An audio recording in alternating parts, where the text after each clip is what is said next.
ਸਤਿ ਸ਼੍ਰੀ ਅਕਾਲ ਜੀ। ਮੈਂ ਕੁਲਦੀਪ ਦਲੇਰ ਇੱਕ ਵਾਰ ਫਿਰ ਹਾਜ਼ਰ ਹਾਂ ਪ੍ਰੋਗਰਾਮ ਭਵਿੱਖ ਨਾਲ ਗੱਲਾਂ ਲੈ ਕੇ। ਸਾਡੇ ਨਾਲ ਫਿਰ ਹਰ ਵਾਰ ਦੀ ਤਰ੍ਹਾਂ ਭਾਈ ਸਾਹਿਬ ਭਾਈ ਗੁਰਜੰਟ ਸਿੰਘ ਜੀ ਹਾਜ਼ਰ ਨੇ। ਅੱਜ ਆਪਣਾ ਜੋ ਵਿਸ਼ਾ ਹੈ ਉਹ ਹੈ ਕਿ ਜੋ ਸਾਡੇ ਘਰੇਲੂ ਪੇਂਡੂ ਸ਼ਹਿਰੂ ਜਾਂ ਸਟੇਟ ਲੈਵਲ 'ਤੇ ਜਾਂ ਦੇਸ਼ ਜਾਂ ਦੁਨੀਆ ਲੈਵਲ 'ਤੇ ਝਗੜੇ ਹੁੰਦੇ ਹੈ ਤਾਂ ਉਹਨਾਂ ਦਾ ਜਿਹੜਾ ਮੂਲ ਕਾਰਨ ਹੈ ਉਹ ਕੀ ਹੋਏਗਾ ਅਤੇ ਉਹਨਾਂ ਦਾ ਹੱਲ ਕੀ ਹੋਏਗਾ। ਇਸ ਵਿਸ਼ੇ 'ਤੇ ਆਪਾਂ ਨੇ ਗੱਲ ਕਰਨੀ। ਆਓ ਭਾਈ ਸਾਹਿਬ ਨਾਲ ਗੱਲਬਾਤ ਕਰੀਏ। ਸਤਿ ਸ਼੍ਰੀ ਅਕਾਲ ਜੀ। ਸਤਿ ਸ਼੍ਰੀ ਅਕਾਲ ਜੀ। ਵਾਹਿਗੁਰੂ ਜੀ ਕਾ ਖਾਲਸਾ, ਵਾਹਿਗੁਰੂ ਜੀ ਕੀ ਫਤਿਹ ਜੀ। ਵੀਰ ਜੀ, ਜਿਹੜੇ ਝਗੜੇ ਹੁੰਦੇ ਹੈ ਪਰਿਵਾਰਕ ਲਾ ਲਓ ਜਾਂ ਦੁਨੀਆ ਪੱਧਰ 'ਤੇ, ਹਾਂਜੀ, ਉਹ ਕਿਉਂ ਹੁੰਦੇ ਹੈ? ਦੇਖੋ, ਝਗੜੇ ਦੀ ਸ਼ੁਰੂਆਤ ਉਦੋਂ ਹੁੰਦੀ ਹੈ ਜਦੋਂ ਜਿਹੜਾ ਇੱਕ ਬੰਦਾ ਹੈ, ਚਾਹੇ ਉਹ ਆਦਮੀ ਹੈ ਚਾਹੇ ਔਰਤ ਹੈ, ਉਹ ਚਾਹੁੰਦਾ ਹੈ ਕਿ ਵੀ ਜੋ ਮੈਂ ਤੁਹਾਤੋਂ ਉਹਦੀ ਅੰਦਰ ਕੋਈ ਚਾਹਨਾ ਹੈ, ਕੋਈ ਕੰਮ ਕਰਨਾ ਚਾਹੁੰਦਾ ਹੈ, ਕੋਈ ਗੱਲ ਹੈ, ਉਹ ਤੁਹਾਤੋਂ ਮਨਵਾਉਣੀ ਚਾਹੁੰਦਾ। ਅਤੇ ਜੇ ਤਾਂ ਤੁਸੀਂ ਮੰਨ ਲਈ ਤਾਂ ਕੋਈ ਝਗੜਾ ਨਹੀਂ ਹੋਏਗਾ। ਜੇਕਰ ਤੁਸੀਂ ਸਾਹਮਣੇ ਤੋਂ ਕਹਿ ਵੀ ਨਹੀਂ, ਵੀ ਮੇਰਾ ਮਨ ਨਹੀਂ ਕਰਦਾ, ਮੈਂ ਤੁਹਾਡੀ ਗੱਲ ਨੂੰ ਅਸੈਪਟ ਨਹੀਂ ਕਰਦਾ, ਜਿੱਥੇ ਤੁਹਾਡੀ ਅਸੈਪਟੈਂਸ ਖਤਮ ਹੋਈ, ਜਿੱਥੇ ਤੁਸੀਂ ਮਨਾ ਕਰਤਾ ਕਿ ਨਹੀਂ, ਉੱਥੋਂ ਝਗੜੇ ਦੀ ਸ਼ੁਰੂਆਤ ਹੋ ਜਾਂਦੀ। ਵੀ ਇੱਕ ਉਹ ਧਿਰ ਹੈ ਜਿਹੜੀ ਕਹਿੰਦੀ ਕਿ ਮੇਰੇ ਹਿਸਾਬ 'ਤੇ ਚੱਲੋ, ਜਿਸ ਤਰ੍ਹਾਂ ਮੈਂ ਕਹਿੰਦਾ, ਜੋ ਤੁਹਾਡੀ ਸੋਚ ਨੂੰ ਖੁਦ ਹੀ ਨੂੰ ਬੰਦ ਕਰਨਾ ਚਾਹ ਰਹੀ ਹੈ, ਆਪਣੀ ਉਹ ਗੱਲ ਤੁਹਾਡੇ 'ਤੇ ਥੋਪਣਾ ਚਾਹ ਰਹੀ ਹੈ, ਅਤੇ ਉੱਥੇ ਦੇ ਝਗੜੇ ਦੀ ਸ਼ੁਰੂਆਤ ਹੋ ਜਾਂਦੀ ਹੈ। ਜੇ ਆਪਾਂ ਘਰੇਲੂ ਝਗੜਿਆਂ ਦੀ ਗੱਲ ਕਰੀਏ ਤਾਂ ਉਹਦੇ ਵਿੱਚ ਜ਼ਿਆਦਾਤਰ ਝਗੜੇ ਜਿਹੜੇ ਹੁੰਦੇ ਹੈ ਉਹਨਾਂ ਦਾ ਮੂਲ ਕਾਰਨ ਔਰਤ ਰਹਿੰਦੀ ਹੈ। ਅਤੇ ਜਿਸ ਤਰ੍ਹਾਂ ਪਿੱਛੇ ਜੇ ਇੱਕ ਬਿਊਰੋ ਨੇ ਆਂਕੜਾ ਦਿੱਤਾ ਕਿ ਔਰਤਾਂ ਦੇ ਸਤਾਏ ਹੋਏ ਮਰਦ ਨੇ ਜਿਹੜੇ, ਉਹ ਹਰ 5 ਮਿੰਟ ਬਾਅਦ ਆਤਮ ਹੱਤਿਆ ਕਰਦੇ ਹੈ। ਅਤੇ ਇਹ ਜਿਹੜੇ ਘਰੇਲੂ ਝਗੜੇ ਹੈ ਇਹ ਪਹਿਲਾਂ ਨਹੀਂ ਸੀ ਹੁੰਦੇ ਜੇ ਹੁਣ ਲੱਗ ਗਏ ਹੋਣ? ਨਹੀਂ, ਇਹ ਦੇਖੋ, ਜਦੋਂ ਤੋਂ ਇਹ ਸੋਚ ਉਤਪੰਨ ਹੋਈ, ਦੇਖੋ ਇਹਦੇ ਬਾਰੇ ਤਾਂ ਕਹਿਣਾ ਬਹੁਤ ਮੁਸ਼ਕਿਲ ਹੋਏਗਾ ਕਿ ਕਿਹੜੇ ਪੀਰੀਅਡ ਤੋਂ ਸ਼ੁਰੂ ਹੋਏ ਨੇ, ਪਰ ਆਪਾਂ ਉਦੋਂ ਤੋਂ ਕਹਿ ਸਕਦੇ ਹਾਂ ਵੀ ਦੇਖੋ, ਜਿਹੜੇ ਔਰਤ ਅਤੇ ਮਰਦ ਦਾ ਝਗੜਾ ਹੈ ਇਹ ਉਦੋਂ ਤੋਂ ਸ਼ੁਰੂ ਹੋ ਗਿਆ ਜਦੋਂ ਤੋਂ ਔਰਤ ਨੇ ਇਹ ਕਹਿਣਾ ਮਰਦ ਦੇ ਸਾਹਮਣੇ ਸਵਾਲ ਕਰਨਾ ਸ਼ੁਰੂ ਕਰਤਾ ਅਤੇ ਮਰਦ ਨੂੰ ਜਵਾਬ ਦੇਣਾ ਸ਼ੁਰੂ ਕਰਤਾ। ਕਿਉਂਕਿ ਜੇਕਰ ਔਰਤ ਦੀ ਆਪਾਂ ਬੈਕਗਰਾਊਂਡ ਦੇਖਦੇ ਹਾਂ ਤਾਂ ਔਰਤ ਨੂੰ ਸਿਰਫ ਇੱਕ ਵਸਤੂ ਦੀ ਤਰ੍ਹਾਂ ਦੇਖਿਆ ਜਾਂਦਾ ਤਾ, ਅਤੇ ਉਹਦਾ ਜਿਵੇਂ ਹੁਣ ਆਪਾਂ ਵਸਤੂਆਂ ਦਾ ਆਦਾਨ ਪ੍ਰਦਾਨ ਦੇਖਦੇ ਹਾਂ, ਉਸੇ ਤਰ੍ਹਾਂ ਔਰਤ ਨੂੰ ਸਮਝਿਆ ਜਾਂਦਾ ਤਾ। ਬਹੁਤ ਸਾਰੇ ਕਥਨ ਵੀ ਆਪਾਂ ਆਮ ਕਹਾਵਤਾਂ 'ਚ ਦੇਖਦੇ ਹਾਂ ਕਿ ਔਰਤ ਜੁੱਤੀ ਦੇ ਬਰਾਬਰ ਹੁੰਦੀ ਆ, ਇਹਦੀ ਮੱਤ ਕੁੰਨੀ ਵਿੱਚ ਹੁੰਦੀ ਆ। ਕਿਉਂਕਿ ਇੱਕ ਦੌਰ ਸੀਗਾ ਜਦੋਂ ਤੋਂ ਆਪਾਂ ਦੇਖਦੇ ਹਾਂ, ਸ਼ੁਰੂਆਤ ਨੂੰ ਚਾਹੇ ਜੰਗਲਾਂ ਤੋਂ ਲਾ ਲਈਏ, ਕਿਉਂਕਿ ਜਿਹੜੀ ਔਰਤ ਹੈ ਉਹ ਜ਼ਿਆਦਾਤਰ ਸੈਂਸਿਟਿਵ ਹੈ। ਉਹਦੀ ਜੇ ਆਪਾਂ ਮਰਦ ਦੇ ਮੁਕਾਬਲੇ ਜ਼ੋਰ ਦੇ ਪੱਖੋਂ ਦੇਖਾਂਗੇ ਤਾਂ ਉਹ ਜ਼ੋਰ ਦੇ ਵਾਸਤੇ ਨਹੀਂ ਹੈ। ਉਹਦਾ ਸੌਂਦਰਿਆ ਹੋਏਗਾ, ਉਹਦੀ ਇੱਕ ਨਾਜ਼ੁਕਤਾ ਹੈ, ਇੱਕ ਜੋ ਰਸ ਹੈ, ਉਹ ਉਹਨਾਂ ਦੇ ਵਿੱਚ ਉਹ ਮੌਜੂਦ ਨੇ। ਜਾਂ ਫਿਰ ਜੋ ਪ੍ਰਜਨਨ ਦੀ ਕਿਰਿਆ ਹੈ, ਬੱਚੇ ਪੈਦਾ ਕਰਨੇ ਨੇ, ਉਹਦੇ ਕੋਲ ਉਹ ਉਸ ਤਰੀਕੇ ਦੀਆਂ ਸ਼ਕਤੀਆਂ ਨੇ, ਜਿਸ ਤਰ੍ਹਾਂ ਦੀਆਂ ਸ਼ਕਤੀਆਂ ਇੱਕ ਜ਼ਿੰਦਗੀ ਨੂੰ ਜਨਮ ਦੇਣ ਦੇ ਵਾਸਤੇ ਚਾਹੀਦੀਆਂ ਨੇ, ਉਹ ਔਰਤ ਕੋਲ ਮੌਜੂਦ ਨੇ। ਅਤੇ ਜੇਕਰ ਮਰਦ ਨੂੰ ਦੇਖਦੇ, ਉਹਦੇ ਕੋਲ ਇੱਕ ਅਲੱਗ ਤਰੀਕੇ ਦਾ ਬਲ ਹੈ। ਉੱਥੇ ਉਹਦਾ ਬੌਧਿਕ ਸਤਰ ਹੈ ਜਿਹੜਾ, ਉਹ ਉਤਨਾ ਅੱਲੇ ਦਰਜੇ ਦਾ ਨਹੀਂ ਹੈ ਜਿਤਨਾ ਔਰਤ ਦੇ ਕੋਲ ਹੈ। ਔਰਤ ਕੋਲ ਸਹਿਣਸ਼ੀਲਤਾ ਹੈ, ਮਰਦ ਕੋਲ ਸਹਿਣਸ਼ੀਲਤਾ ਨਹੀਂ ਹੈ। ਇਸ ਤਰ੍ਹਾਂ ਦੇ ਜਿਹੜੇ ਦੋਵਾਂ ਦੇ ਆਪਣੇ ਆਪਣੇ ਗੁਣ ਨੇ।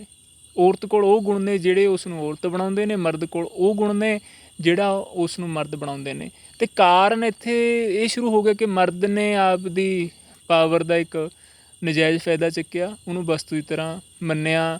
ਆਪਾਂ ਕਿਤਨੀਆਂ ਉਦਾਹਰਨਾਂ ਦੇਖਦੇ ਹਾਂ ਕਿ ਉਹਨੂੰ ਸਿਰਫ ਇੱਕ ਵਸਤੂ ਦੀ ਤਰ੍ਹਾਂ ਵਰਤਿਆ ਗਿਆ, ਨਾ ਉਹ ਕਿਤੇ ਬੋਲ ਸਕਦੀ ਤੀ। ਤੁਸੀਂ ਹੁਣ ਤੱਕ ਦੇਖੋਗੇ ਬਹੁਤ ਸਾਰੀ ਜਗ੍ਹਾ 'ਤੇ ਔਰਤ ਨੂੰ ਨਾ ਪੂਜਾ ਕਰਨ ਦਾ ਅਧਿਕਾਰ ਹੁੰਦਾ, ਨਾ ਘਰ ਦੇ ਫੈਸਲੇ ਲੈਣ ਦਾ ਅਧਿਕਾਰ ਹੁੰਦਾ ਹੈ। ਅੱਜ ਵੀ ਤੁਸੀਂ ਦੇਖੋਗੇ ਕਿ ਅੱਜ ਅਸੀਂ ਬਹੁਤ ਹੀ ਵਿਕਸਿਤ ਦੇਖਦੇ ਹਾਂ ਕਿ ਵੱਡੇ, ਤੁਸੀਂ ਕਿਸੇ ਵੀ ਦਫ਼ਤਰ 'ਚ ਚਲੇ ਜਾਓ, ਉੱਥੇ ਤੁਹਾਨੂੰ ਵੱਡੇ ਅਹੁਦਿਆਂ 'ਤੇ ਔਰਤ ਨਹੀਂ ਦਿਖਾਈ ਦੇਵੇਗੀ। ਔਰਤ ਦੀ ਹਾਲੇ ਵੀ ਸਟਰਗਲ ਜਾਰੀ ਹੈ। ਅਤੇ ਜਿਤਨੇ ਕੁ ਹੱਕ ਔਰਤ ਨੂੰ ਮਿਲੇ ਨੇ, ਉਸ ਵਾਸਤੇ ਔਰਤ ਨੇ ਕਿਤਨੇ ਅੰਦੋਲਨ ਕਰੇ ਨੇ। ਆਪਾਂ ਇਹ ਅੰਦੋਲਨ ਪੱਛਮ ਦੇ ਵਿੱਚ ਦੇਖਦੇ ਰਹੇ ਹਾਂ। ਅੱਜ ਵੀ ਵੱਡੇ ਵੱਡੇ ਦੇਸ਼ਾਂ ਦੇ ਵਿੱਚ ਜੇਕਰ ਤੁਸੀਂ ਉਹਨਾਂ ਦੀ ਹਿਸਟੋਰੀਕਲ ਬੈਕਗਰਾਊਂਡ ਦੇਖੋਗੇ ਤਾਂ ਜਿਹੜੇ ਉਹਨਾਂ ਦੇ ਸਭ ਤੋਂ ਵੱਡੇ ਅਹੁਦੇ ਨੇ, ਉਹਦੇ ਵਿੱਚ ਸਾਨੂੰ ਮਰਦੇ ਦਿਖਣਗੇ, ਤੁਹਾਨੂੰ ਔਰਤ ਨਹੀਂ ਦਿਖਾਈ ਦੇਵੇਗੀ। ਆਪਾਂ ਇੰਡੀਆ 'ਚ ਬੈਠੇ ਹਾਂ, ਤੁਸੀਂ ਇੰਡੀਆ ਦੇ ਪ੍ਰਾਈਮ ਮਿਨਿਸਟਰ ਦੇਖ ਲਓ, ਕਿਤਨੀਆਂ ਔਰਤਾਂ ਬਣੀਆਂ ਨੇ। ਅੰਕੜਾ ਤਾਂ ਇਹ ਹੋਣਾ ਚਾਹੀਦਾ ਨਾ। ਦੇਖੋ, ਸਮਾਜ ਬਣਦਾ ਕਿਵੇਂ ਆ? ਜਿਹੜਾ ਬੰਦੇ ਦਾ ਸਮਾਜ ਹੈ ਉਹ ਔਰਤ ਅਤੇ ਮਰਦ ਦਾ ਅੱਧਾ ਅੱਧਾ ਕਰਕੇ ਹਿੱਸਾ ਪੈ ਕੇ ਤਾਂ ਉਹ ਪੂਰਾ ਹੁੰਦਾ, ਤਾਂ ਉਹ ਦੋਵਾਂ ਦੇ ਅੱਧ ਤਾਂ ਹੋਣਾ ਜ਼ਰੂਰੀ ਸੀ। ਜੇਕਰ ਹੁਣ ਤੱਕ ਸਾਨੂੰ ਆਜ਼ਾਦ ਹੋਏ ਨੂੰ 75 ਸਾਲ ਹੋ ਗਏ ਨੇ, ਜਿਤਨੇ ਹੁਣ ਤੱਕ ਦੇ ਸਾਡੇ ਪ੍ਰਾਈਮ ਮਿਨਿਸਟਰ ਬਣੇ ਨੇ ਉਹਦੇ ਵਿੱਚ ਅੱਧ ਔਰਤ ਹੋਣੀ ਚਾਹੀਦੀ ਸੀ, ਪਰ ਨਹੀਂ ਹੈ। ਤੁਹਾਨੂੰ ਸਿਰਫ ਮੈਨੂੰ ਲੱਗਦਾ ਸ਼ਾਇਦ ਇੱਕ ਹੀ ਔਰਤ ਮਿਲੇਗੀ ਜਿਹੜੀ ਪ੍ਰਧਾਨ ਮੰਤਰੀ ਸੀ। ਕਿਆ ਇਹ ਇਨਸਾਫ ਹੈ ਔਰਤ ਦੇ ਨਾਲ? ਜੇ ਤੁਸੀਂ ਜਿਤਨੇ ਸਾਡੇ ਸੂਬੇ ਨੇ ਉਹਦੇ ਵਿੱਚ ਤੁਸੀਂ ਦੇਖੋਗੇ ਕਿ ਵੀ ਜਿਤਨੇ ਵੀ ਮੁੱਖ ਮੰਤਰੀ ਨੇ ਉਹਦੇ ਵਿੱਚ ਤੁਹਾਨੂੰ ਗਿਣਵੀਆਂ ਚੁਣਵੀਆਂ ਜਿਹੜੀਆਂ ਉਂਗਲਾਂ 'ਤੇ ਗਿਣੀਆਂ ਜਾ ਸਕਦੀਆਂ ਨੇ ਉਹ ਔਰਤਾਂ ਮਿਲਣਗੀਆਂ। ਵੱਡੇ ਮੁੱਖ ਮੰਤਰੀ ਵੀ ਤੁਹਾਨੂੰ ਬਹੁਤੀਆਂ ਔਰਤਾਂ ਨਹੀਂ ਦਿਖਣਗੀਆਂ। ਇਹ ਇੱਕ ਦੇਸ਼ ਦੀ ਗੱਲ ਹੋ ਗਈ। ਹੋਰ ਜਿਹੜੇ ਦੇਸ਼ ਨੇ, ਕਿਸੇ ਵੀ ਦੇਸ਼ ਦਾ ਤੁਸੀਂ ਦੇਖੋ, ਜਦੋਂ ਤੁਸੀਂ ਦੇਖੋਗੇ ਉਹਦੇ ਵੱਡੇ ਅਹੁਦੇ ਨੇ, ਚਾਹੇ ਉਹ ਰਾਸ਼ਟਰਪਤੀ ਦੇ ਨੇ, ਚਾਹੇ ਪ੍ਰਧਾਨ ਮੰਤਰੀ ਦੇ ਨੇ, ਕਿ ਜਿਹਨੂੰ ਤੁਸੀਂ ਕਹਿੰਦੇ ਹੋ ਕਿ ਵੀ ਇਹ ਪਾਵਰਫੁੱਲ ਹੈ, ਉੱਥੇ ਤੁਹਾਨੂੰ ਔਰਤ ਗਿਣਵੀਆਂ ਚੁਣਵੀਆਂ ਦਿਖਣਗੀਆਂ। ਅਤੇ ਫਿਰ ਆਪਾਂ ਕਹਿੰਦੇ ਹਾਂ ਇਹ ਅੰਕੜੇ ਵੀ ਨੇ, ਮੈਂ ਨਹੀਂ ਇਹਨਾਂ 'ਤੇ ਵਿਸ਼ਵਾਸ ਕਰ ਸਕਦਾ, ਕਿਉਂਕਿ ਇਹਨਾਂ ਨੂੰ ਅੰਕੜਿਆਂ ਨੂੰ ਦੇਣ ਵਾਲੇ ਵੀ ਅਤੇ ਇਕੱਠੇ ਕਰਨ ਵਾਲੇ ਵੀ ਜ਼ਿਆਦਾ ਮਰਦ ਹੀ ਹੋਣਗੇ। ਕਿਉਂਕਿ ਦੇਖੋ ਇੱਕ ਚੀਜ਼ ਇਹ ਹੁੰਦੀ ਨਾ ਕਿ ਇਹ ਚੀਜ਼ ਸਾਨੂੰ ਦਿਖੀ, ਹਾਂ ਕਈ ਚੀਜ਼ਾਂ ਦਾ ਮਿਸਯੂਜ਼ ਹੁੰਦਾ ਹੈ, ਔਰਤ ਮਿਸਯੂਜ਼ ਕਰ ਸਕਦੀ ਹੈ, ਮਰਦ ਵੀ ਮਿਸਯੂਜ਼ ਕਰ ਸਕਦਾ ਹੈ ਜੇਕਰ ਉਹਨੂੰ ਕੋਈ ਅਧਿਕਾਰ ਮਿਲਿਆ ਹੈ ਨਾ। ਪਰ ਜੇਕਰ ਉਹਨੂੰ ਇੱਕ ਵਿਸ਼ਾਲ ਰੂਪ ਨਾਲ ਦੇਖਦੇ ਹਾਂ ਤਾਂ ਔਰਤ ਹੀ ਸਾਨੂੰ ਦੂਜੇ ਦਰਜੇ ਦੀ ਲੱਗਦੀ ਆ, ਮਰਦ ਪਹਿਲੇ 'ਤੇ ਹੀ ਖੜ੍ਹਾ ਹੁਣ ਵੀ।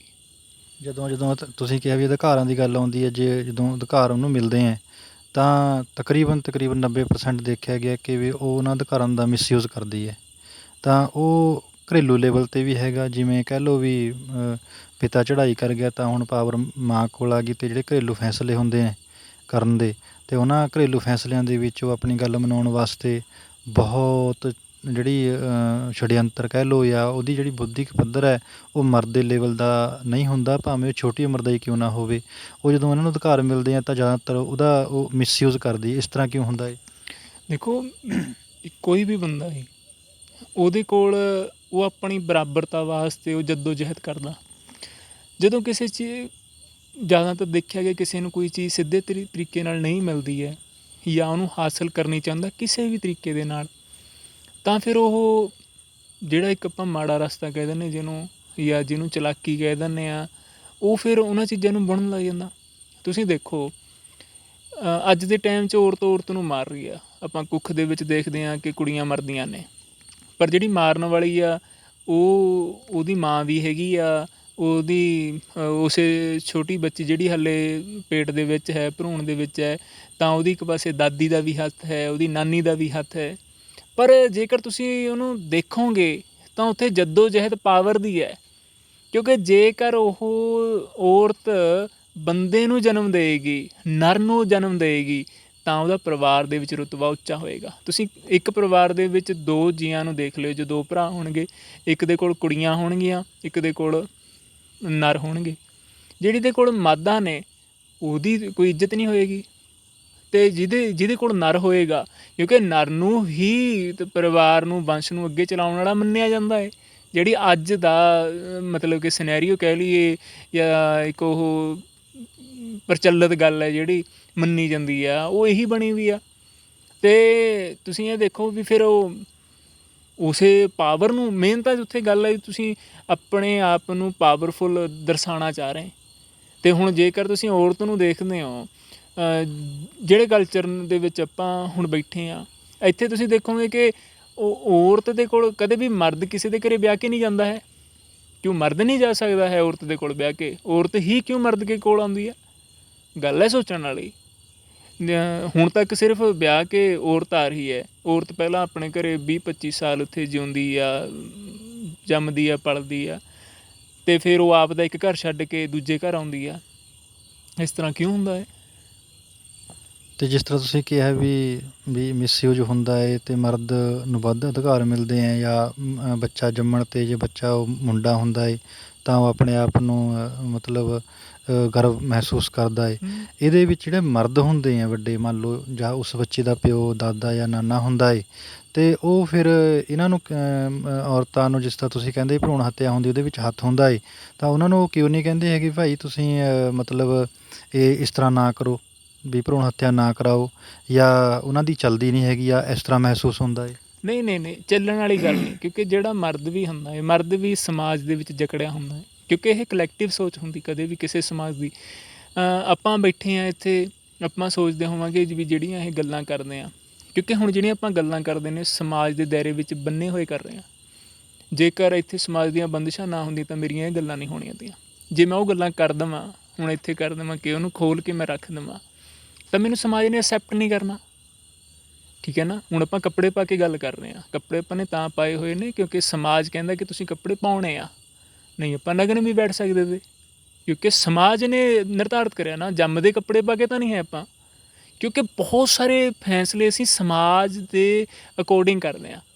ਅਤੇ ਆਹ ਜਿਹੜਾ ਸਮਾਜ ਦੇ ਵਿੱਚ ਪ੍ਰਧਾਨਤਾ ਮਰਦ ਦੀ ਹੈ। ਜਿਹੜੇ ਘਰ ਦੇ ਵਿੱਚ ਬੱਚਾ ਆਏਗਾ, ਨਰ ਪੈਦਾ ਹੋਏਗਾ, ਤਾਂ ਤੁਸੀਂ ਦੇਖਿਓ ਕਿ ਲੋਹੜੀਆਂ ਮੁੰਡਿਆਂ ਦੀਆਂ ਕਿਉਂ ਹੁੰਦੀਆਂ ਨੇ, ਕੁੜੀਆਂ ਦੀਆਂ ਕਿਉਂ ਨਹੀਂ ਹੁੰਦੀਆਂ। ਹੁਣ ਥੋੜ੍ਹਾ ਜਿਹਾ ਪ੍ਰਚਲਨ ਹੋ ਗਿਆ ਏ, ਪਰ ਉਵੇਂ ਦੀ ਖੁਸ਼ੀ ਨਹੀਂ ਹੁੰਦੀ ਹੈ। ਤੁਸੀਂ ਉਹ ਇੱਕ ਆਪਣੇ ਜਿਹੜੇ ਟਰਾਂਸਜੈਂਡਰ ਨੇ, ਉਹ ਵਧਾਈ ਲੈਣ ਆਉਂਦੇ ਨੇ, ਸਿਰਫ ਮੁੰਡਿਆਂ ਦੀ ਲੈਣ ਆਉਂਦੇ ਨੇ, ਕੁੜੀਆਂ ਦੀ ਕਿਉਂ ਨਹੀਂ ਲੈਣ ਆਉਂਦੇ? ਕਿਉਂਕਿ ਪਤਾ ਹੈ ਕਿ ਸਮਾਜ ਦੇ ਵਿੱਚ ਖੁਸ਼ੀ ਮੁੰਡਾ ਜਨਮੇ ਦੀ ਹੁੰਦੀ ਆ, ਕੁੜੀ ਜਨਮੇ ਦੀ ਨਹੀਂ ਹੁੰਦੀ। ਅਤੇ ਉਹਨਾਂ ਦਾ ਤੁਸੀਂ ਦੇਖੋਗੇ ਵੀ ਜਿਹਦੇ ਘਰ ਕੁੜੀ ਹੁੰਦੀ ਆ, ਕੁੜੀ ਦੇ ਪ੍ਰਤੀ ਉਹ ਬਹੁਤ ਸਾਰੀਆਂ ਉਹਨਾਂ ਨੂੰ ਐਸੀਆਂ ਚੀਜ਼ਾਂ ਦਾ ਸਾਹਮਣਾ ਕਰਨਾ ਪੈਂਦਾ ਨਾ ਕਿ ਜਿਹੜੀਆਂ ਸਮਾਜ ਐਕਸੈਪਟ ਨਹੀਂ ਕਰਦਾ।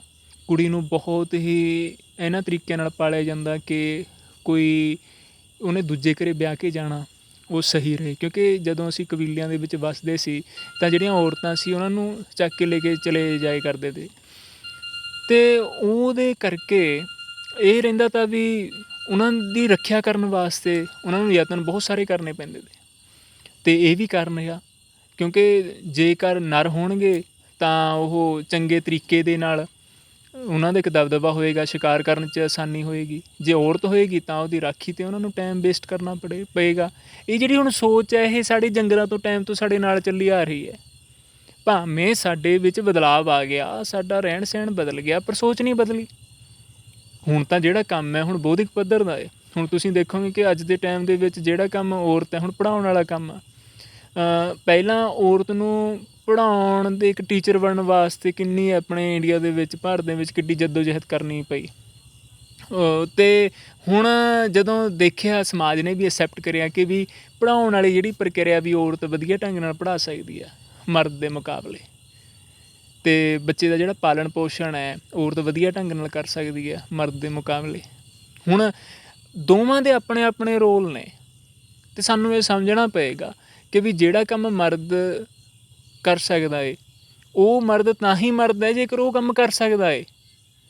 ਜਿਹੜਾ ਔਰਤ ਹੈ ਅਤੇ ਔਰਤ ਤਾਂ ਏ ਜੇਕਰ ਉਹਦੇ ਕੋਲ ਔਰਤ ਦੇ ਗੁਣ ਨੇ। ਤੀਸਰਾ ਜੈਂਡਰ ਟਰਾਂਸਜੈਂਡਰ, ਉਹ ਟਰਾਂਸਜੈਂਡਰ ਤਾਂ ਨੇ ਜੇ ਉਹਨਾਂ ਦੇ ਵਿੱਚ ਜਿਤਨੇ ਕੁ ਗੁਣ ਉਹਨਾਂ ਦੇ ਵਿੱਚ ਹੋਣੇ ਚਾਹੀਦੇ ਤਾਂ ਉਹ ਤੀਸਰੀ ਧਿਰ ਤਿਆਰ ਆ। ਇਹ ਤਿੰਨੇ ਜਿਹੜੇ ਨੇ, ਹੁਣ ਦੇਖੋ ਹੁਣ ਆਪਾਂ ਬੈਠੇ ਹਾਂ, ਹੁਣ ਆਪਾਂ ਸਿਰਫ ਔਰਤ ਅਤੇ ਮਰਦ ਦੀ ਗੱਲ ਕਰ ਰਹੇ ਹਾਂ, ਸਾਨੂੰ ਉਹ ਤੀਸਰੀ ਕਮਿਊਨਿਟੀ ਬਾਰੇ ਪਤਾ ਹੀ ਨਹੀਂ ਵੀ ਉਹਨਾਂ ਦਾ ਰਹਿਣ ਸਹਿਣ ਕਿਵੇਂ ਦਾ ਕਿਵੇਂ, ਕਿਉਂਕਿ ਅਸੀਂ ਉਹਨਾਂ ਨੂੰ ਸਮਾਜ ਦੇ ਵਿੱਚ ਐਕਸੈਪਟ ਹੀ ਨਹੀਂ ਕਰਿਆ ਹੈਗਾ। ਹੈ ਤਾਂ ਉਹ ਵੀ ਇੱਕ ਇਨਸਾਨ ਹੀ ਨੇ, ਸਾਡੇ ਜਿਸ ਤਰ੍ਹਾਂ ਦਿਖਾਈ ਦਿੰਦੇ ਨੇ।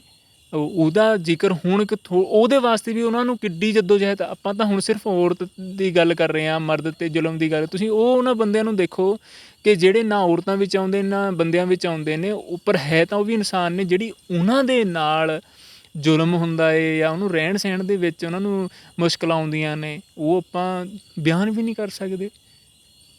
ਇਸ ਤਰ੍ਹਾਂ ਇਹ ਵੀ ਜਿਹੜੀ ਹੁਣ ਚਲੋ ਆਪਾਂ ਇਹ ਮੰਨ ਲੈਂਦੇ ਕਿ ਵੀ ਉਹਨਾਂ ਨਾਲ ਬਹੁਤ ਧੱਕਾ ਹੋਇਆ, ਤਾਂ ਜੇ ਇੰਡੀਆ ਦੀ ਆਪਾਂ ਗੱਲ ਕਰੀਏ ਤਾਂ ਉਹਨਾਂ ਦੇ ਵਿੱਚ ਬਹੁਤ ਸਾਰੇ ਕਾਨੂੰਨ ਐਸੇ ਬਣ ਗਏ ਜਿਹੜੇ ਮਰਦ ਦੇ ਹੱਕ ਦੇ ਵਿੱਚ ਨਹੀਂ ਹੈਗੇ, ਔਰਤਾਂ ਦੇ ਹੱਕ ਦੇ ਵਿੱਚ ਹੈਗੇ ਨੇ। ਪਰ ਇਹਨਾਂ ਹੱਕਾਂ ਦਾ ਜੇ ਕਹੀਏ, ਇਹਨਾਂ ਚੀਜ਼ਾਂ ਦਾ ਔਰਤ ਨੇ ਮਿਸਯੂਜ਼ ਵੱਧ ਕੀਤਾ। ਜਿਵੇਂ ਅੱਜ ਮਲਟੀਮੀਡੀਆ ਦਾ ਜ਼ਮਾਨਾ ਹੈ ਤਾਂ ਉੱਥੇ ਜਿਹੜਾ ਔਰਤਾਂ ਵਾਸਤੇ ਚਲੋ ਖੁੱਲ੍ਹ ਗਿਆ, ਫਰੀਡਮ ਦਾ ਨਾਂ ਕਹਿ ਕੇ ਉੱਥੇ ਅਸ਼ਲੀਲਤਾ ਫੈਲਾਈ ਜਾਂਦੀ ਹੈ। ਇਹ ਕਿੱਥੋਂ ਤੱਕ ਸਹੀ ਹੈ? ਦੇਖੋ ਜਿਹੜਾ ਤਾਂ ਕਾਨੂੰਨ ਬਣਦੇ ਨੇ, ਦੇਖੋ ਕਾਨੂੰਨ ਉਸ ਸਮਾਜ ਦੇ ਵਿੱਚ ਇੱਕ ਕੁਰੀਤੀ ਤੀ ਉਹਨੂੰ ਉੱਪਰ ਚੱਕਣ ਵਾਸਤੇ ਉਹ ਬਣਿਆ। ਇਹ ਹੁਣ ਪ੍ਰਵਿਰਤੀ ਹੈ ਕਿ ਦੇਖੋ, ਇੱਕ ਮੈਂ ਉਦਾਹਰਨ ਦਊਂਗਾ ਕਿ ਵੀ ਚਾਕੂ ਆ, ਮਤਲਬ ਕਿ ਉਹ ਤੇਜ਼ਧਾਰ ਹਥਿਆਰ ਹੈ। ਤੁਸੀਂ ਉਹਦੇ ਨਾਲ ਕਿਸੇ ਦਾ ਕਤਲ ਵੀ ਕਰ ਸਕਦੇ ਹੋ। ਜੇਕਰ ਉਹ ਕਿਸੇ ਡਾਕਟਰ ਦੇ ਹੱਥ ਦੇ ਵਿੱਚ ਹੈ ਤਾਂ ਕਿਸੇ ਦੀ ਜਾਨ ਬਚਾ ਵੀ ਸਕਦੇ ਹੋ। ਹੁਣ ਗੱਲ ਤਾਂ ਇਹ ਹੈ ਕਿ ਵੀ ਜਿਹੜਾ ਉਹ ਤੁਹਾਡਾ ਦਿਮਾਗ ਹੈ, ਤੁਹਾਨੂੰ ਜਿਹੜੀ ਉਹ ਸਿੱਖਿਆ ਮਿਲੀ ਹੈ, ਤੁਹਾਡੇ ਅੰਦਰ ਕਿਆ ਚੱਲਦਾ ਉਹਦੇ 'ਤੇ ਡਿਪੈਂਡ ਹੈ ਨਾ, ਕਿ ਤੁਸੀਂ ਉਸ ਚੀਜ਼ ਨੂੰ ਆਪਣੇ ਹੱਕ ਦੇ ਵਾਸਤੇ ਵਰਤ ਰਹੇ ਹੋ ਕਿ ਤੁਸੀਂ ਕਿਸੇ ਹੋਰ ਚੀਜ਼ ਦੇ ਵਾਸਤੇ ਵਰਤ ਰਹੇ ਹੋ। ਅਤੇ ਗੱਲ ਜਿਹੜੀ ਦੂਜੀ ਅਸ਼ਲੀਲਤਾ ਵਾਲੀ ਹੈ, ਉਹ ਇਹ ਇੱਕ ਐਵੇਂ ਦਾ ਹੈ ਕਿ ਜੇ ਮੈਂ ਆਪਣਾ ਖੁਦ ਦਾ ਕਹਾਂ ਕਿ ਵੀ ਅਸ਼ਲੀਲਤਾ ਮੈਂ ਇੱਕ ਥੋੜ੍ਹੀ ਜਿਹੀ ਤੁਹਾਡੀ ਕਲੈਰਿਟੀ ਲੈਣੀ ਚਾਹੂੰਗਾ ਕਿ ਤੁਸੀਂ ਅਸ਼ਲੀਲ ਕਿਸ ਚੀਜ਼ ਨੂੰ ਮੰਨ ਰਹੇ ਹੋ। ਅਸ਼ਲੀਲਤਾ ਜਿਵੇਂ ਕਹਿ ਲਓ ਵੀ ਅੱਜ ਜੋ ਸੋਸ਼ਲ ਮੀਡੀਆ 'ਤੇ ਹੋ ਰਿਹਾ ਹੈ, ਜਾਂ ਕਹਿ ਲਓ ਵੀ ਜਦੋਂ ਬੱਚੇ ਬਾਹਰ ਚਲੇ ਜਾਂਦੇ ਆ ਤਾਂ ਉਹ ਬਹੁਤ ਜ਼ਿਆਦਾ ਓਪਨ ਹੋ ਜਾਂਦੇ ਹੈ।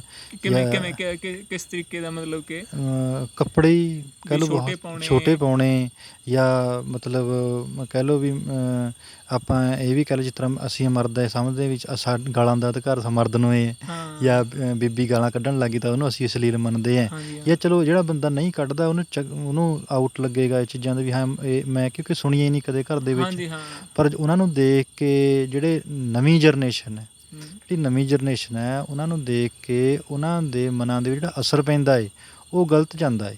ਚਲੋ ਉਹ ਜੇ ਅਸੀਂ ਇੱਕ ਪੱਖ ਵੱਲ ਸੋਚਦੇ ਹਾਂ ਤਾਂ ਜਿਹੜਾ ਬੱਚਾ ਹੈ ਉਹ ਤਾਂ ਇੱਕ ਪੱਖ ਨਹੀਂ ਨਾ ਹੁੰਦਾ, ਉਹ ਤਾਂ ਓਬਜ਼ਰਵ ਕਰਦਾ ਚੀਜ਼ ਨੂੰ, ਉਹ ਸਿੱਖਦਾ ਹੈ ਜਿਹੜੀ ਚੀਜ਼ ਉਹਨੂੰ ਦਿਖਾਈ ਜਾ ਰਹੀ ਹੈ। ਤਾਂ ਜਿਹੜੀਆਂ ਇਹ ਚੀਜ਼ਾਂ ਅੱਜ ਸੋਸ਼ਲ ਮੀਡੀਆ ਦੇ ਕਹਿ ਲਓ ਜਾਂ ਫਰੀਡਮ ਦੇ ਨਾਂ 'ਤੇ ਸਾਡੇ ਦੇ ਵਿੱਚ ਜਾਂ ਔਰਤਾਂ ਦੇ ਵਿੱਚ ਆ ਰਹੀਆਂ ਨੇ, ਉਹ ਕਿੱਥੋਂ ਤੱਕ ਸਮਾਜ ਵਾਸਤੇ ਸਹੀ ਨੇ? ਦੇਖੋ ਜੀ, ਇਹ ਤਾਂ ਪਹਿਲਾਂ ਸਾਨੂੰ ਇਸ ਚੀਜ਼ 'ਤੇ ਦੇਖਣਾ ਪਏਗਾ। ਹਰੇਕ ਕਮਿਊਨਿਟੀ ਦੇ ਇੱਕ ਆਪਣੇ ਨਾ ਸਮਝ ਲਓ ਵੀ ਪਹਿਲਾਂ ਕਬੀਲੇ ਹੁੰਦੇ ਤੇ ਕਬੀਲਿਆਂ ਤੋਂ ਅਸੀਂ ਲਹਿਦੇ ਸਮੁਦਾਇ ਕਮਿਊਨਿਟੀ ਦੇ ਵਿੱਚ ਤਬਦੀਲ ਹੋ ਗਏ, ਅਤੇ ਉਹ ਹਰੇਕ ਖਿੱਤੇ ਦੇ ਆਪਣੇ ਨੋਰਮਸ ਹੁੰਦੇ ਨੇ, ਉਹਦੀਆਂ ਵੈਲਿਊਜ਼ ਹੁੰਦੀਆਂ ਨੇ। ਦੇਖੋ ਜਿਹਨੇ ਜੋ ਵੈਲਿਊਜ਼ ਬਣਾਈ ਵੀਆਂ ਨੇ ਉਹ ਉਹਨਾਂ ਨੂੰ ਫੋਲੋ ਕਰ ਰਿਹਾ ਤਾਂ ਉਹਨੂੰ ਕਰਨ ਦਿਓ ਫੋਲੋ। ਹਾਂ, ਜੇਕਰ ਕੋਈ ਚਾਹੁੰਦਾ ਕਿ ਮੈਂ ਨਹੀਂ ਫੋਲੋ ਕਰਨੀ ਹੈ ਤਾਂ ਸਾਨੂੰ ਕੋਈ ਆਪੱਤੀ ਵੀ ਨਹੀਂ ਹੋਣੀ ਚਾਹੀਦੀ, ਕਿਉਂਕਿ ਦੇਖੋ ਹਰੇਕ ਬੰਦੇ ਦਾ ਅਧਿਕਾਰ ਹੈ, ਉਹਦੀ ਇੱਕ ਆਜ਼ਾਦੀ ਵੀ ਹੈ ਕਿ ਉਹ ਜਿਵੇਂ ਦਾ ਜੀਣਾ ਚਾਹੁੰਦਾ ਉਹਨੂੰ ਜੀਣ ਦਿਓ। ਆਪਾਂ ਨੇ ਦੇਖੋ ਮੈਂ ਤਾਂ ਹੀ ਹੋਊਂਗਾ ਜੇਕਰ ਜੋ ਮੇਰਾ ਦਿਲ ਚਾਹ ਰਿਹਾ ਹੈ ਮੈਂ ਉਹ ਕਰ ਸਕਾਂ। ਹਾਂ, ਪਰ ਇਹ ਨਾ ਹੋਵੇ ਕਿ ਮੇਰੇ ਕੁਛ ਕਰਨ ਦੇ ਨਾਲ ਮੇਰੀ ਆਜ਼ਾਦੀ ਸਿਰਫ ਇਤਨੀ ਕੁ ਹੈ ਕਿ ਮੇਰੇ ਕੁਛ ਕਰਨ ਦੇ ਨਾਲ ਤੁਹਾਨੂੰ ਕੋਈ ਫਰਕ ਨਾ ਪਏ, ਕਿ ਮੈਂ ਜੋ ਕਰਾਂ ਉਹ ਬਸ ਮੇਰੇ ਤੱਕ ਸੀਮਿਤ ਰਹੇ, ਅਤੇ ਉਹ ਤੋਂ ਬਾਅਦ ਜੇ ਮੇਰੀ ਕਿਸੇ ਪ੍ਰਕਿਰਿਆ ਨਾਲ ਤੁਹਾਨੂੰ ਕੋਈ ਠੇਸ ਪਹੁੰਚ ਰਹੀ ਹੈ ਜਾਂ ਕਿਸੇ ਹੋਰ ਨੂੰ ਪਹੁੰਚ ਰਹੀ ਹੈ ਤਾਂ ਫਿਰ ਸਾਨੂੰ ਉਹ 'ਤੇ ਕਿਨਾਰਾ ਕਰਨਾ ਪਏਗਾ, ਕਿਉਂਕਿ ਉਹ ਫਿਰ ਇਹ ਗੱਲ ਹੋ ਗਈ ਨਾ ਵੀ ਆਜ਼ਾਦੀ ਇੰਨੀ ਕੁ ਹੈ ਜਿੰਨੀ ਕੁ ਤੁਸੀਂ ਤੁਹਾਡੇ ਤੱਕ ਰਹਿੰਦੀ ਹੈ। ਜੇਕਰ ਕਿਸੇ ਨੂੰ ਹਾਰਮਫੁਲ ਕਰਦੀ ਆ ਤਾਂ ਉਹ ਗਲਤ ਹੈ। ਹੁਣ ਜਿਹੜੀ ਅਸ਼ਲੀਲਤਾ ਵਾਲੇ ਕਨਸੈਪਟ ਨੇ ਉਹ ਸਾਡੇ ਇੱਥੇ ਸ਼ੁਰੂ ਹੋਏ ਨੇ, ਉਹਦਾ ਕਾਰਨ ਇਹ ਆ ਕਿ ਅਸੀਂ ਫੋਰਨ ਦੇ ਵਿੱਚ ਜਾਣਾ ਚਾਹੁੰਦੇ ਹਾਂ। ਉਹ ਵੈਸਟਰਨ ਏਰੀਆ, ਉਹਨਾਂ ਦੇ ਕੋਲ ਇੱਕ ਖੁੱਲ੍ਹਾਪਣ ਹੈ, ਉਹ ਛੋਟੇ ਕੱਪੜੇ ਵੀ ਪਾ ਲੈਂਦੇ ਨੇ, ਹੈ ਨਾ। ਅਤੇ ਉਹਦੇ ਵਿੱਚ ਕਾਰਨ ਕਿਆ ਹੋ ਜਾਂਦਾ, ਜ਼ਿਆਦਾਤਰ ਤਾਂ ਮਰਦ ਨੂੰ ਤਕਲੀਫ ਹੁੰਦੀ ਆ, ਔਰਤਾਂ ਦੀ ਕਦੇ ਇਹ ਤਕਲੀਫ ਨਹੀਂ ਹੁੰਦੀ, ਕਿਉਂਕਿ ਜਿਹੜਾ ਮਰਦ ਦਾ ਮਤਲਬ ਕਿ ਪ੍ਰਾਈਵੇਟ ਪਾਰਟ ਆ ਉਹਦੇ ਅੰਦਰ ਹਲਚਲ ਹੁੰਦੀ ਆ ਘੱਟ ਕੱਪੜੇ ਦੇਖ ਕੇ, ਉਹਦਾ ਜੀਅ ਕਰਦਾ ਉਹਦੇ ਨਾਲ ਸੈਕਸ ਕਰਨ ਦੇ ਨਾਲ, ਜਾਂ ਉਹਦਾ ਜੀਅ ਕਰਦਾ ਉਹਦੇ ਸਰੀਰ ਨੂੰ ਨਿਹਾਰਨ ਨੂੰ। ਹੁਣ ਜਿਹੜੇ ਇਸ ਤਰ੍ਹਾਂ ਦੀ ਕੁਦਰਤੀ ਐਕਟੀਵਿਟੀ ਹੁੰਦੀ ਆ ਉਹ ਉਹਦੇ ਅੰਦਰ ਦਿਲ ਹੋ ਰਿਹਾ, ਉਹਨੂੰ ਦਬਾ ਰਿਹਾ ਕਰਨੇ ਨੂੰ, ਉਹਦਾ ਜੀਅ ਕਰਦਾ ਪਰ ਕਰ ਸਕਦਾ ਨਹੀਂ ਹੈ। ਫਿਰ ਉਹ ਕਹਿੰਦਾ ਵੀ ਉਹ ਆਪਣੇ ਆਪ 'ਤੇ ਚੇਂਜ ਨਹੀਂ ਕਰ ਰਿਹਾ ਕਿ ਉਹਦਾ ਕੰਟਰੋਲ ਨਹੀਂ ਹੈ। ਅਤੇ ਇੱਕ ਸਭ ਤੋਂ ਬੜੀ ਗੱਲ ਆ ਕਿ ਵੀ ਉਹ ਦੱਸਦਾ ਨਹੀਂ ਕਿਸੇ ਨੂੰ। ਹੁਣ ਗੱਲ ਹੈ ਕਿ ਵੀ ਮੇਰੇ ਮਨ 'ਚ ਕਿਆ ਚੱਲਦਾ ਉਹ ਮੈਂ ਥੋੜ੍ਹੀ ਕਿਸੇ ਨੂੰ ਦੱਸੂੰਗਾ। ਫਿਰ ਉਹਦਾ ਇੱਕ ਬਹੁਤ ਵਧੀਆ ਉਹਨੇ ਖੋਜ ਕਰਦਾ ਕਿ ਵੀ ਕਿਉਂ ਨਾ ਏਸੀ ਨੂੰ ਢੱਕ ਦਿੱਤਾ ਜਾਵੇ, ਜਿਹਦੇ ਕਰਕੇ ਹੋ ਰਿਹਾ, ਕਿਉਂਕਿ ਉਹਦੇ ਕੋਲ ਪਾਵਰ ਹੈ। ਗੱਲ ਤਾਂ ਇਹ ਹੈ ਨਾ, ਦੇਖੋ ਵੀ ਕੰਟਰੋਲ ਤਾਂ ਮੇਰਾ ਹੋਣਾ ਚਾਹੀਦਾ ਨਾ, ਕਿਉਂਕਿ ਮੈਨੂੰ ਦੇਖਣੇ ਦੇ ਨਾਲ ਹੋ ਰਿਹਾ ਇਹਦਾ ਮਤਲਬ ਮੇਰੇ 'ਚ ਕੋਈ ਕਮੀ ਹੈ ਜਾਂ ਕੁਛ ਹੈ। ਜੀਅ ਕਰਦਾ ਤਾਂ ਅਸੀਂ ਕਹਿਣੇ ਦੀ ਹਿੰਮਤ ਹੋਣੀ ਚਾਹੀਦੀ ਹੈ ਨਾ ਵੀ ਹਾਂ ਬਈ ਮੇਰਾ ਜੀਅ ਕਰਦਾ, ਤੁਸੀਂ ਓਪਨਲੀ ਕਹੋ। ਹੁਣ ਜਿੱਥੇ ਦਫਨ ਕਰਦੇ ਹਾਂ ਗੱਲਾਂ ਨੂੰ, ਅਤੇ ਅੰਦਰ ਉਹਨੂੰ ਬਿਸ ਜੀ ਘੋਲੀ ਜਾਣੀ ਆ, ਹੈ ਨਾ। ਫਿਰ ਉਹਦੇ ਨਾਲ ਫਿਰ ਕਹਿੰਦੇ ਵੀ ਹਾਂ ਇਹ ਔਰਤਾਂ ਗਲਤ ਨੇ ਜਾਂ ਉਹ ਆ। ਫਿਰ ਇੱਕ ਗੱਲ ਹੁੰਦੀ ਕਿ ਵੀ ਅਸੀਂ ਬਾਹਰ ਜਾ ਕੇ ਉਹਨਾਂ 'ਤੇ ਪੈਸਾ ਤਾਂ ਕਮਾਉਣਾ ਚਾਹੁੰਦੇ ਹਾਂ, ਪਰ ਉਹ ਗੱਲ ਨਹੀਂ ਨਾ, ਅਸੀਂ ਔਰਤ ਨੂੰ ਇਹ ਨਹੀਂ ਦੇ ਸਕਦੇ ਵੀ ਹਾਂ ਵੀ ਜੋ ਜਿਸ ਤਰ੍ਹਾਂ ਦੇ ਉਹਨਾਂ ਦਾ ਰਹਿਣ ਸਹਿਣ ਹੈ ਵੀ ਉਹ ਵੀ ਅਡੋਪਟ ਕਰ ਲਈਏ। ਹੁਣ ਉਹ ਕਲੈਸ਼ ਹੁੰਦਾ, ਦੋ ਕਲਚਰਸ ਦਾ ਕਲੈਸ਼ ਹੈ ਉਹ ਕਿਉਂਕਿ ਉਹ ਇੱਕ ਉੱਤਰ ਹੈ, ਇੱਕ ਪੂਰਬ ਹੈ, ਇੱਕ ਪੱਛਮ ਹੈ ਨਾ। ਸਾਡਾ ਯਕੀਨ ਢਕਣ ਦੇ ਵਿੱਚ ਹੈ, ਉਹਨਾਂ ਦਾ ਨਗਨ ਦੇ ਵਿੱਚ ਹੈ। ਹੁਣ ਸਾਨੂੰ ਇਹ ਗੱਲਾਂ ਨੂੰ ਸਮਝਣਾ ਪਏਗਾ ਵੀ ਜੇਕਰ ਕਿਸੇ ਨੂੰ ਅਸੀਂ ਦੂਜੇ ਪਾਸੇ ਭੇਜਿਆ ਏ, ਹੁਣ ਇਹ ਜੇਕਰ ਕਿਸੇ ਨੂੰ ਮੈਂ ਕਹਿੰਦਾ ਵੀ ਤੁਸੀਂ ਠੇਕੇ ਵਿੱਚ ਭੇਜਿਆ ਏ ਜਿੱਥੇ ਦਾਰੂ ਦੀ ਭਰਮਾਰ ਹੈ, ਤਾਂ ਤੁਸੀਂ ਕਿਵੇਂ ਯਕੀਨ ਕਰ ਲਓਗੇ ਉੱਥੇ ਬੈਠ ਕੇ ਦੁੱਧ ਹੀ ਪੀਏਗਾ? ਉਹਦੇ 'ਤੇ ਜਿੰਨਾ ਅਸਰ ਉਸ ਮਾਹੌਲ ਦਾ ਹੋਣਾ ਹੈ ਉਹ ਹੋਣਾ ਹੀ ਹੋਣਾ ਹੈ। ਪਰ ਉਹ ਤੋਂ ਬਾਅਦ ਉਹਨੂੰ ਪਤਾ ਲੱਗਦਾ ਕਿ ਮੈਂ ਗਲਤ ਕਰਿਆ ਜਾਂ ਠੀਕ ਕਰਿਆ, ਉਹਦਾ ਆਪਦਾ ਖੁਦ ਦਾ ਨਿਰਣਾ ਹੋਏਗਾ। ਹਾਂ ਬਸ ਇਹ ਹੈ ਵੀ ਕਿਸੇ ਨੂੰ ਅਸੀਂ ਕਿਸੇ ਦੀ ਸਹਿਮਤੀ 'ਤੇ ਕੋਈ ਚੀਜ਼ ਕਰੀਏ, ਅਸਹਿਮਤੀ 'ਤੇ ਨਾ ਕਰੀਏ। ਭਾਵੇਂ ਉਹ ਕਿਸੇ ਦੇ ਨਾਲ ਜਾਂ ਤੁਸੀਂ ਆਪ ਦੇ ਅੰਗ ਦਿਖਾ ਰਹੇ ਹੋ ਜਾਂ ਕਿਸੇ ਦੇ ਦੇਖ ਰਹੇ ਹੋ ਜਾਂ ਕੁਛ ਵੀ ਆ, ਤਾਂ ਉਹਦੇ ਵਿੱਚ ਹਿੰਸਾ ਨਹੀਂ ਹੋਣੀ ਚਾਹੀਦੀ, ਸਹਿਮਤੀ ਹੋਣੀ ਚਾਹੀਦੀ ਆ। ਹਾਂ ਉਹਨਾਂ ਦੂਜਿਆਂ ਨੂੰ ਦੇਖ ਦੇਖ ਕੇ ਜਲੀ ਜਾਣਾ, ਆਪਣੇ ਅੰਦਰ ਫੂਕੀ ਜਾਣਾ, ਸਾਨੂੰ ਇਹ ਵੀ ਹਿੰਮਤ ਕਰਨੀ ਚਾਹੀਦੀ ਕਿ ਮੈਨੂੰ ਆਹ ਦਿਖਦਾ ਤਾਂ ਮੈਂ ਠੀਕ ਹੈ, ਕਿਉਂਕਿ ਇਹ ਕਦੇ ਨਹੀਂ ਹੈ। ਆਪਾਂ ਸੰਸਾਰ ਵਿੱਚ ਇਹ ਚੀਜ਼ਾਂ ਦੇਖਦੇ ਜਿਹੜੀਆਂ ਸਾਨੂੰ ਚੰਗੀਆਂ ਲੱਗਦੀਆਂ ਨੇ। ਹੁਣ ਆਪਾਂ ਬੈਠੇ ਹਾਂ, ਆਪਾਂ ਨੂੰ ਦੇਖਣ ਦੇ ਵਿੱਚ ਜਿਹੜੇ ਸਾਹਮਣੇ ਸੁਣਦੇ ਹੋਣਗੇ ਉਹਨਾਂ ਨੂੰ ਲੱਗੇਗਾ ਵੀ ਇਹ ਤਾਂ ਬੜੇ ਸੋਹਣੇ ਬੈਠੇ ਨੇ, ਸੋਹਣੀਆਂ ਗੱਲਾਂ ਕਰਦੇ ਨੇ। ਕਿਸੇ ਨੂੰ ਮਨ ਦੇ ਵਿੱਚ ਥੋੜ੍ਹੀ ਪਤਾ ਕਿ ਸਾਡੇ ਮਨ ਦੇ ਵਿੱਚ ਕਿਆ ਹੈ। ਜਾਂ ਜਦੋਂ ਸਾਡੇ ਐਵੇਂ ਦੀ ਹਾਲਾਤ ਬਣਦੇ ਨੇ, ਅਸੀਂ ਕਿਸੇ ਕੁੜੀ ਨੂੰ ਦੇਖਦੇ ਹਾਂ ਜਾਂ ਕੋਈ ਸਾਹਮਣੇ ਘੱਟ ਕੱਪੜਿਆਂ ਵਾਲੀ ਆਉਂਦੀ ਹੈ ਜਾਂ ਕੁਛ ਹੈ, ਵੀ ਸਾਡਾ ਜੀਅ ਕਰਦਾ ਕਿ ਨਹੀਂ ਕਰਦਾ, ਸਾਡੇ ਜਿਹੜੇ ਅੰਗ ਨੇ ਉਹ ਹਰਕਤ ਕਰਦੇ ਨੇ ਕਿ ਨਹੀਂ ਕਰਦੇ ਨੇ। ਕਿਉਂਕਿ ਹੁਣ ਅਸੀਂ ਆਪਣੇ ਆਪ 'ਚ ਇੱਕ ਡਰਾਮਾ ਕਰਦੇ ਵੀ ਚੰਗਾ ਚੰਗਾ ਚੰਗਾ ਚੰਗਾ। ਉਹ ਨਹੀਂ, ਇਹ ਚੰਗਾ ਚੰਗਾ ਨਹੀਂ ਹੁੰਦਾ। ਜੋ ਚੀਜ਼ ਕੁਦਰਤੀ ਹੈ ਉਹ ਕੁਦਰਤੀ ਰਹਿਣੀ। ਮੈਨੂੰ ਗੁੱਸਾ ਆਉਣਾ ਕਿਸੇ ਦੇ, ਜੇ ਮੈਨੂੰ ਹੁਣ ਆਪਾਂ ਬੈਠੇ, ਹੁਣ ਤੁਸੀਂ ਮੇਰੇ ਨਾਲ ਪਿਆਰ ਨਾਲ ਗੱਲ ਕਰਦੇ ਹੋ, ਮੈਂ ਪਿਆਰ ਨਾਲ ਬੋਲਦਾ। ਜੇ ਹੁਣ ਤੁਸੀਂ ਮੈਨੂੰ 4 ਗਾਲਾਂ ਕੱਢਤੀਆਂ ਤਾਂ ਉਹ ਮੇਰਾ ਅੰਦਰ ਤੋਂ ਨਿਕਲ ਆਉਣਾ, ਜਿਹੜਾ ਕਰੋਧ ਅੰਦਰ ਦਮਨ ਹੈ ਨਾ। ਫਿਰ ਜਾਂ ਕਹਿ ਲਈਏ ਕਿ ਮੋਹ ਵੀ ਹੈ, ਉਹ ਆਪਾਂ 5 ਵਿਕਾਰਾਂ ਦੀ ਗੱਲ ਨਹੀਂ ਹੁੰਦੀ ਧਰਮ ਦੇ ਵਿੱਚ ਯਾਰ। ਉਹ ਸਾਡੇ ਰਿਸ਼ੀ ਜਨਾਂ ਨੇ, ਸਾਡੇ ਗੁਰੂ ਜਨਾਂ ਨੇ, ਉਹਨਾਂ ਦੇ ਐਕਸਪੈਰੀਮੈਂਟਸ ਨੇ ਕਿ ਜਿਹੜੇ ਇਹ 5 ਤਰ੍ਹਾਂ ਦੇ ਊਰਜਾ ਦੇ ਵੇਗ ਨੇ ਕਿਸ ਤਰ੍ਹਾਂ ਤੁਹਾਡੇ 'ਤੇ ਪ੍ਰਭਾਵ ਪਾਉਂਦੇ ਨੇ। ਉਹ ਹੁਣ ਹਰੇਕ ਦਾ ਆਪਣਾ ਆਪਣਾ ਪ੍ਰਭਾਵ ਹੈ। ਉਹ ਹੁਣ ਉਹ ਚੀਜ਼ ਤੁਹਾਡੇ ਸਰੀਰ ਤੁਹਾਡੇ ਕਿੰਨੇ ਕੰਟਰੋਲ ਦੇ ਵਿੱਚ ਹੈ।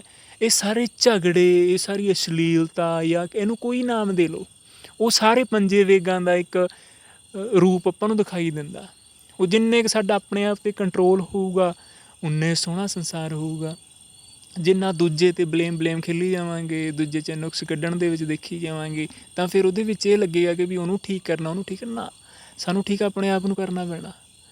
ਜਿੰਨੇ ਝਗੜੇ ਹੋ ਰਹੇ ਨੇ ਦੁਨੀਆ ਦੇ ਵਿੱਚ, ਇਹ ਘਰੇਲੂ ਹੈ, ਤਾਂ ਸਮਝਣਾ ਪੈਣਾ ਇਹ ਝਗੜੇ ਦਾ ਕਾਰਨ ਕਿਆ ਹੈ। ਮੇਰੀ ਗਲਤੀ ਹੈ ਜਾਂ ਸਾਹਮਣੇ ਵਾਲੇ ਦੀ ਗਲਤੀ ਹੈ। ਹੁਣ ਜੇ ਸਾਹਮਣੇ ਵਾਲਾ ਗੁੱਸਾ ਹੋ ਰਿਹਾ ਤਾਂ ਅਸੀਂ ਉਸ ਹਾਲਤ ਵਿੱਚ ਨਹੀਂ ਉਹਨੂੰ ਸਮਝਾ ਸਕਦੇ, ਤਾਂ ਫਿਰ ਉਹਨੂੰ ਦੇਖਣਾ ਪਏਗਾ ਕਿ ਇਹ ਕਿਹੜੀ ਭਾਸ਼ਾ ਦੇ ਵਿੱਚ ਸਮਝੂਗਾ, ਇਹਦੇ ਨਾਲ ਕਿਹੜਾ ਵਿਹਾਰ ਕਰੀਏ ਜਿਹਦੇ ਨਾਲ ਜਿਹੜੀ ਆਪਾਂ ਗੱਲ ਕਹਿਣੀ ਚਾਹੁੰਦੇ ਹਾਂ। ਉਹ ਕਹਿੰਦੇ ਵੀ ਦੇਖੋ ਕਿਸੇ ਨੂੰ ਭੁੱਖ ਲੱਗੀ ਆ ਅਤੇ ਉਹਨੇ ਰੋਟੀ ਮੰਗੀ।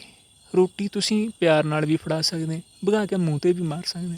ਜੇ ਤਾਂ ਪਿਆਰ ਨਾਲ ਫੜਾਓਗੇ ਤਾਂ ਉਹ ਫੜ ਕੇ ਖਾ ਲਏਗਾ, ਜੇ ਭਗਾ ਕੇ ਮਾਰੋਗੇ ਤਾਂ ਉਹ ਕਦੇ ਨਹੀਂ ਖਾਊਗਾ। ਉਹ ਉਹਨੇ ਸਗੋਂ ਸਾਨੂੰ 4 ਗਾਲਾਂ ਕੱਢ ਕੇ ਜਾਊਗਾ। ਉਹ ਕਹੇਗਾ ਆਪਦੀ ਰੋਟੀ ਆਪਦੇ ਕੋਲ ਰੱਖ, ਮੈਂ ਨਹੀਂ। ਇਹੀ ਸਾਡੇ ਜਦੋਂ ਕਿਸੇ ਨੂੰ ਸਲਾਹ ਦੇਣ ਲੱਗਦੇ ਜਾਂ ਕਿਸੇ ਨੂੰ ਕਹਿੰਦੇ ਵੀ ਉਹਦੀ ਗਲਤੀ ਕੱਢਣੀ ਆ, ਤਾਂ ਆਪਾਂ ਸਿੱਧੇ ਸ਼ਬਦ ਜਾ ਕੇ ਉਹਦੇ ਗਿੱਟਿਆਂ 'ਤੇ ਮਾਰਦੇ ਵੀ ਤੈਂ ਤਾਂ ਐ ਨਹੀਂ ਐ ਕਰਤਾ ਨਾ।